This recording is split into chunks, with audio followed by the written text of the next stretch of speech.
तो आप ये देख सकते हैं यूएई की हिस्ट्री में ये दिन आज का मार्क किया जाएगा कि पूरे रोड्स पर यूएई पुलिस ने जो इंडिपेंडेंस डे सेलिब्रेट किया है हमारे हिंदुस्तान का, फ्लैग्स रोडों के ऊपर, कार्स के ऊपर हमारे झंडे देख करके मुझे बहुत खुशी हुई। दुबई की पुलिस ने, इवन दुबई के हेड वगैरह भी शामिल थे, उन्होंने गाड़ियों पर तिरंगा पेंट किया, 77th इंडिपेंडेंस डे लिखा। हम एक टेक्नोलॉजी की बात करते हैं, न्यूक्लियर वेपन्स की, तो हमें उसके ऊपर 12 एक एज हासिल है। सिर्फ एक उसी के ऊपर है, इसके अलावा मुझे नहीं लगता। और आप देख सकते हैं बुर्ज खलीफा के नीचे भी इन्होंने पूरा अच्छे से हमारे फ्लैग को रिप्रेजेंट किया और केक कटिंग भी की गई है।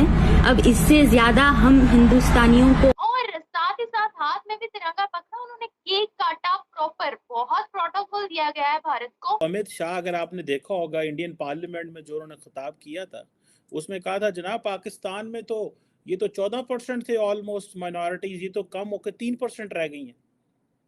वो कहाँ गए हैं? पहले दुनिया हम पे इल्जाम लगाती है और बहुत सारे इल्जाम दुनिया के सच्चे होते हैं। इसके अलावा सर उन्होंने उनका समंदरयान मिशन, अभी सन मिशन भी वो लॉन्च करने जा रहे हैं। 15 अगस्त पे वो अपनी आवाम को सरप्राइज कर रहे हैं कि वो कहते हैं कि मैं दुनिया की तीसरी इकोनॉमी बनूंगा, मतलब 3 इकोनॉमी में मैं आ जाऊंगा। ये प्रॉमिस किया, यकीन दिलवाया। ये जो वजीर आजम ने कहा है कि जो लोग मुलव्वस हैं उनको सजाएं दी जाएंगी, बस ये बातें रहेंगी या कुछ हम करेंगे भी? क्या उनमें क्या ऐसी चीजें हैं जिन पे वो इम्प्लीमेंट करके उन्होंने $6 बिलियन की मैशत बना ली? तो चाहे कोई भी कंट्री हो ना दुनिया का जो डेवलप किया, चाहे वो यूएई हो गया या अमेरिका हो गया, इंग्लैंड हो गया, उसके पीछे इंडियन सिटीजन का हाथ होते हैं। रख दिया, आपको अंदाजा ही नहीं है किसी को इस बात का। सबसे पहले उस मिशन ने बताया 2008 में कि चांद पे पानी मौजूद है। सिखों को हम मार देते हैं, हिंदुओं को हम कन्वर्ट कर लेते हैं, हम कौन लोग हैं?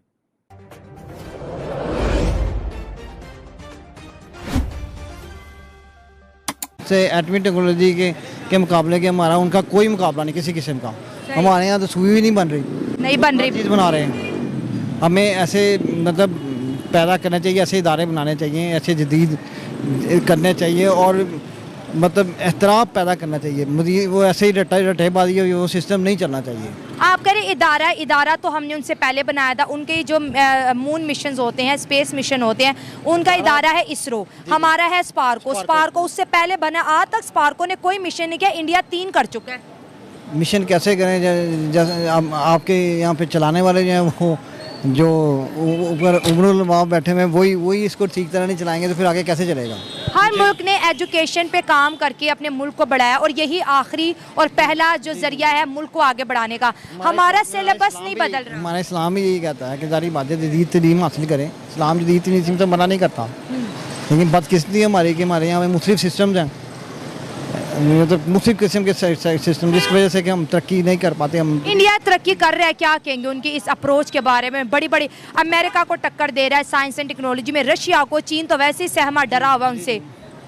उसकी वजह यह है कि वो नई चीज़ें सीखते हैं, नई चीज़ें बनाते हैं। जब मैं खुद अकाउंटिंग पढ़ता था या पढ़ता था, उनकी बुक्स ज़्यादा थी। हमारा एक आदमी होता था प्रोफेसर जिनकी बुक्स आती थी, MA गनी साहब थे, तो उनके तो बेशुमार थे। उस वक्त 10 थे। मैं ऐसे काफ़ी साल पहले, तकरीबन 2 डिकेड्स पहले की बात कर रहा हूँ, 2 डिकेड से भी ज़्यादा समय, ऑलमोस्ट 2 डिकेड समय हो गए। अब तो और ज़्यादा बुक्स उनकी पढ़ाई जा रही है। बिल्कुल, अब तो मजीद हो चुका है। वो कंप्यूटर साइंसेज में भी देख लें, अकाउंटेंसी में देख लें, जिस फील्ड में भी देख लें। सर हम उनसे अलग होके बने हैं इंडियन से, वो इतनी अजीम कौम और हम कुछ भी नहीं कर पाए। उसकी वजह ये है कि वो कौम है और हम हजूम है, बदकिस्मती से। अमित शाह, अगर आपने देखा होगा इंडियन पार्लियामेंट में जो उन्होंने खिताब किया था, उसमें कहा था जनाब पाकिस्तान में तो ये तो 14% थे ऑलमोस्ट माइनॉरिटीज, ये तो कम होकर 3% रह गई हैं। वो कहाँ गए हैं? पहले दुनिया हम पे इल्ज़ाम लगाती है और बहुत सारे इल्ज़ाम दुनिया के सच्चे होते हैं कि हम अपने लोगों को मार देते हैं। शिया है तो मस्जिद में जाने से पहले बाहर गार्ड खड़े करेगा, सुन्नी है तो मस्जिद में जाने से बाहर पहले गार्ड खड़े करेगा, ईसाई है तो पहले बाहर गार्ड खड़ा करेगा, सिखों को हम मार देते हैं, हिंदुओं को हम कन्वर्ट कर लेते हैं। हम कौन लोग हैं? हमें क्या इस्लाम ने यह दर्ज दिया हुआ है? क्या हमें कोएग्जिस्टेंस का लफ्ज़ की समझ नहीं आती? क्या हमें डायलॉग की समझ नहीं आती? क्या हमें प्लूरलिज्म जैसे अल्फाज की समझ नहीं आती? सुनने में आया कि पैरामिलिट्री रेंजर्स को डिप्लॉय कर दिया गया है। मैं सिर्फ एक चीज जानना चाहता हूं कि पाकिस्तान में अगर कानून अपनी जगह पे मौजूद है तो वो जो श्रीलंकन के साथ हमने किया था कि सैकड़ों लोग उसके पीछे चढ़ गए थे और पूरे पाकिस्तान ने कहा नहीं नहीं ठीक है, नहीं नहीं ऐसे आइंदा नहीं होगा, और बड़ी सजाएं दे दी। और आज फिर हमने 5 जो है वो चर्च जला दिए हैं। किस नाम पे चर्च जलाए हैं? क्या इनका कसूर है?